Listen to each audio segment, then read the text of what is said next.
কলেজে কোনো পরীক্ষা এলাও করবে না তোমরা, বোনেরা ভাইরা বলে দিচ্ছি, কলেজে কোনো পরীক্ষা এলাও নেই। এটা কলেজ। যে ফুটেজটি দেখলেন, এই ফুটেজটি হলো ডোমজুর কলেজের চিত্র, যেখানে দেখা যাচ্ছে একদল দুষ্কৃতিকারী উগ্র হিন্দুত্ববাদী কিছু লোক বাইকে করে এসে কলেজে স্পষ্ট তাদের নির্দেশনা জারি করছে যে আজকের পর থেকে এখানে কোনো রকম বোরকা হিজাব পরা যাবে না। আসলে তারা এক্স্যাক্ট চাইছেটা কি পশ্চিমবঙ্গের মধ্যে করতে, তারা কি চাইছে? অ্যাকচুয়ালি পশ্চিমবঙ্গ এমন একটি ব্যতিক্রমী রাজ্য যেখানে হিন্দু মুসলমান একসাথে মিলেমিশে একাকার হয়ে আছে। আর এই রকম একটি সুন্দর সুষ্ঠু রাজ্যকে অশান্ত করার জন্য একদল তথাকথিত উগ্র হিন্দুত্ববাদী মানুষ উঠে পড়ে লেগেছে।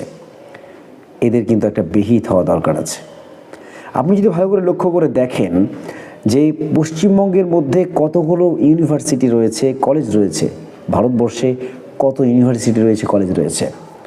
পশ্চিমবঙ্গের মধ্যে 46টি ইউনিভার্সিটি রয়েছে এবং 460টি কলেজ রয়েছে সরকারিভাবে। বেসরকারি কলেজ মিলিয়ে আনুমানিক প্রায় 5000-এর ওপর কিন্তু কলেজ রয়েছে। ভারতবর্ষের মধ্যে 1168টি ইউনিভার্সিটি রয়েছে এবং কলেজ রয়েছে 45,000-এর ওপর। আরও বেসরকারি মিলিয়ে আরও হয়তো 20,000 বেড়ে যেতে পারে।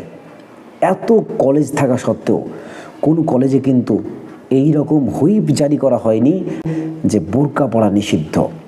বরং যেখানে বোরকা নিয়ে উল্টোপাল্টা মন্তব্য করা হয়েছে সেখানে কিন্তু সুপ্রিম কোর্ট হস্তক্ষেপ করেছে, তার নিন্দা জানিয়েছে।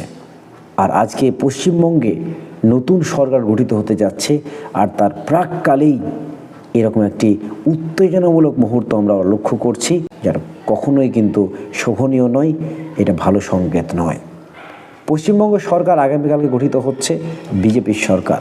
তাদের কাছে আমাদের তরফ থেকে, পশ্চিমবঙ্গবাসীর তরফ থেকে রিকোয়েস্ট, আপনারা প্রথমেই এই সমস্ত উগ্র মানসিকতা সম্পন্ন মানুষগুলোকে অবশ্যই কন্ট্রোল করুন এবং তাদেরকে উপযুক্ত আইনের আওতায় নিয়ে আসুন এবং ব্যবস্থা গ্রহণ করুন।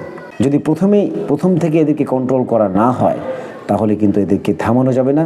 পশ্চিমবঙ্গ অরাজকতাপূর্ণ একটি রাজ্য পরিণত হবে অনতিবিলম্বে। আর আমরা পশ্চিমবঙ্গবাসী কিন্তু এটা চাই না। আমরা হিন্দু মুসলমান যারা অবস্থান করছি এখানে, কেউ এটা হতে দিতে পারি না। আমরা পশ্চিমবঙ্গ মানুষ সবার কাছে রিকোয়েস্ট করছি, এই সমস্ত বিষয়গুলোর প্রতিবাদ করুন।